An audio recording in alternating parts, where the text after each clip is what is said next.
de saint Augustin, traité sur la très sainte Trinité, livre 14e, chapitre 10. Comment la Trinité se forme dans l'âme qui se souvient d'elle-même, se comprend et s'aime. Parmi les choses temporelles dont nous avons parlé qui font l'objet de la science, il en est qui sont susceptibles d'être connues avant qu'on ne les connaisse, comme par exemple les choses sensibles qui existent en réalité avant qu'on en ait connaissance, ou encore celles qui sont connues par l'histoire. Il en est d'autres qui commencent dans le moment même, comme quand, par exemple, un objet visible qui n'existait pas du tout surgit tout à coup devant nos yeux et n'est évidemment pas antérieur à la connaissance que nous en avons. Ou encore, quand un son se fait entendre et commence et finit en même temps que l'audition de celui qui l'écoute. Mais les unes et les autres, soit antérieures à la connaissance, soit simultanées, engendrent leur connaissance et n'en sont point engendrées.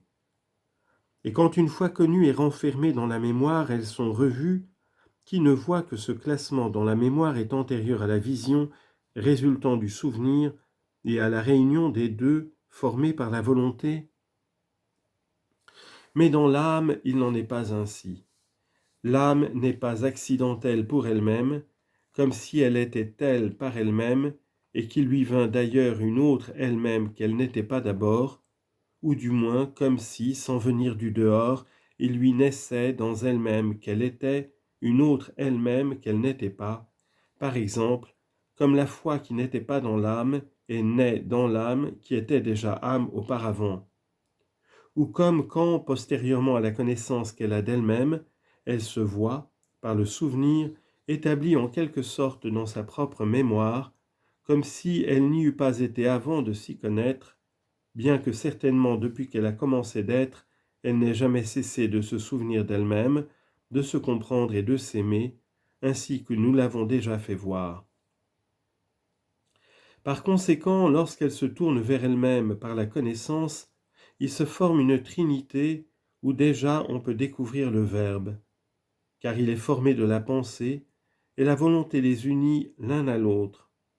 C'est donc là surtout qu'il faut reconnaître l'image que nous cherchons. Chapitre 11. Se souvient-on même des choses présentes? Mais dira-t-on que l'âme se souvienne d'elle-même alors qu'elle est toujours présente à elle-même? Ce n'est pas de la mémoire. C'est au passé qu'appartient la mémoire et non au présent. En effet, ceux qui ont traité des vertus, entre autres Cicéron, ont divisé la prudence en 3 parties: la mémoire, l'intelligence, la prévoyance, attribuant au passé la mémoire, au présent l'intelligence et à l'avenir la prévoyance, qui n'est infaillible que chez ceux qui connaissent les choses futures. Privilège refusé aux hommes, à moins qu'il ne leur vienne d'en haut comme aux prophètes. Aussi le sage, en parlant des hommes, a dit « Les pensées des hommes sont timides, et nos prévoyances sont incertaines. » Sagesse 9, 14. Mais la mémoire est certaine du passé et l'intelligence du présent immatériel bien entendu, car les objets corporels sont présents aux yeux du corps. Quant à celui qui prétend qu'on ne se souvient pas du présent, qu'il veuille bien écouter ce qu'en ont dit les écrivains profanes eux-mêmes, plus occupés de la justesse des expressions que de l'exactitude des pensées, du style que de la vérité. Ulysse ne peut souffrir de telles horreurs et il ne s'oublie point lui-même dans un danger si pressant. Énéide, livre 4, chapitre 3, paragraphe 5, 628-629. En disant qu'Ulysse ne s'oublia pas lui-même, Virgile a-t-il entendu dire autre chose, sinon qu'il se souvint de lui-même? Et cependant, si la mémoire ne s'appliquait pas aux choses présentes, Ulysse n'aurait pu se souvenir de lui, puisqu'il était toujours présent à lui-même. Ainsi donc, comme par rapport au passé, on appelle mémoire la faculté d'y revenir par la pensée et de s'en souvenir, de même par rapport au présent, ce que l'âme est toujours pour elle-même, On peut avec raison appeler mémoire la faculté d'être présente à elle-même, de manière à ce qu'elle puisse être comprise par sa propre pensée et à ce que ces deux choses soient unies entre elles par l'amour qu'elles se portent. Chapitre 12. La Trinité qui se forme dans l'âme est l'image de Dieu. Quand l'âme se souvient de Dieu, le comprend et l'aime, ce qui forme proprement la sagesse. Ce n'est pas parce que l'âme se souvient d'elle-même, se comprend et s'aime elle-même, que la Trinité qu'elle renferme est l'image de Dieu, mais parce qu'elle peut aussi se souvenir de celui qui l'a créée, le comprendre et l'aimer. C'est par là qu'elle devient sage. Si elle ne le fait pas, elle a beau se souvenir d'elle-même, se comprendre et s'aimer elle-même, elle est insensée. Qu'elle se souvienne donc du Dieu à l'image duquel elle a été faite, qu'elle le comprenne et qu'elle l'aime, en deux choses, en deux mots, qu'elle honore le Dieu incréé, qui l'a créé capable de le comprendre et qu'elle peut posséder. C'est pour cela qu'il est écrit « Honorez le Seigneur, voilà la sagesse ». Job 28, 28. Ce n'est point par sa propre lumière que l'âme sera sage, mais par participation à cette lumière souveraine, et là où elle sera immortelle, elle régnera au sein du bonheur. Ainsi entendu, la sagesse de l'homme n'est autre chose que la sagesse de Dieu. C'est alors seulement qu'elle est vraie, car la sagesse humaine n'est que vanité. Mais ce n'est point dans le même sens que Dieu est sage, car il ne l'est pas par participation à lui-même, comme l'âme l'est par participation à Dieu. Mais comme on appelle justice de Dieu non seulement celle par laquelle il est juste, mais encore celle qu'il communique à l'homme quand il justifie l'impie, celle dont parle l'apôtre quand il dit, à propos de certains Juifs, ignorant la justice de Dieu et cherchant à établir la leur, ils ne se sont pas soumis à la justice de Dieu. Romains 10, 3. Ainsi peut-on dire de certains hommes, ignorant la sagesse de Dieu et cherchant à établir la leur, ils ne se sont pas soumis à la sagesse de Dieu. Il y a donc une nature incréée qui a créé toutes les natures grandes et petites, plus parfaite sans aucun doute que tout ce qu'elle a créé, et par conséquent que cette nature raisonnable et intelligente dont nous parlons et qui est l'âme de l'homme, créée à l'image de son auteur. Or cette nature plus parfaite que toutes les autres, c'est Dieu. Et Dieu n'est pas loin de chacun de nous, comme dit l'apôtre, qui ajoute aussitôt, car c'est en lui que nous vivons, que nous nous mouvons et que nous sommes. Actes des Apôtres, chapitre 17, versets 27 et 28.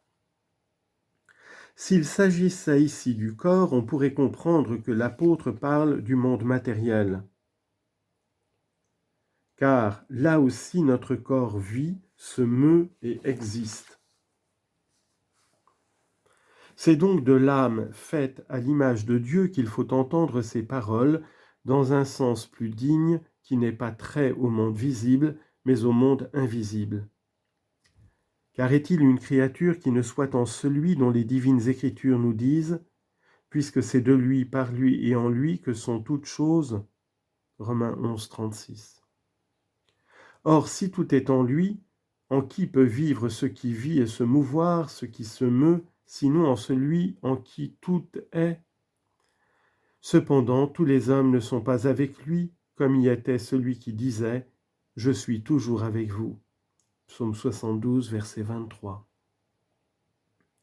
Ni lui-même n'est point avec tous dans le sens où nous disons « Le Seigneur soit avec vous ». C'est donc un grand malheur pour l'homme de ne pas être avec celui sans lequel il ne peut être. Car il ne peut évidemment être sans celui en qui il est. Et cependant, s'il ne s'en souvient pas, s'il ne le comprend pas et ne l'aime pas, il n'est pas avec lui. Or, il n'est pas possible de rappeler à quelqu'un ce qu'il a complètement oublié. Chapitre 13. Comment on peut oublier Dieu et s'en souvenir? Prenons un exemple dans le monde visible. Quelqu'un que tu ne reconnais pas te dit « Tu me connais » et pour fixer ton esprit, il te rappelle où, quand et comment tu l'as connu.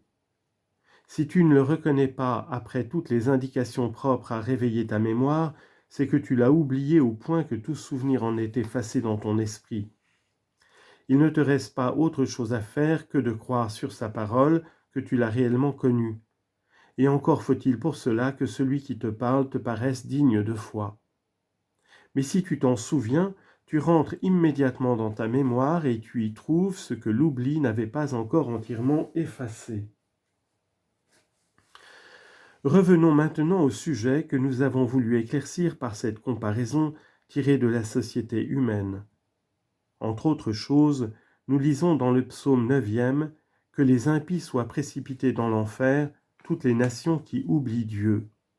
Psaume 9, verset 18. D'autre part, on lit dans le psaume 21, tous les peuples de la terre se souviendront et se tourneront vers le Seigneur. Psaume 21, verset 28. Ces nations n'avaient donc pas oublié Dieu jusqu'au point qu'on ne put en réveiller le souvenir chez elles. Mais en oubliant Dieu comme si elles eussent oublié leur vie, elles s'étaient tournées vers la mort, c'est-à-dire vers l'enfer. Puis, se souvenant, elles se tournent vers le Seigneur, comme si elles eussent revécu, en se rappelant leur vie qu'elles avaient oubliée. On lit encore dans le psaume 93, « Comprenez maintenant, vous qui êtes insensés, au milieu du peuple, hommes stupides, devenez donc enfin sages. Quoi ? Celui qui forma l'oreille n'entendra pas ?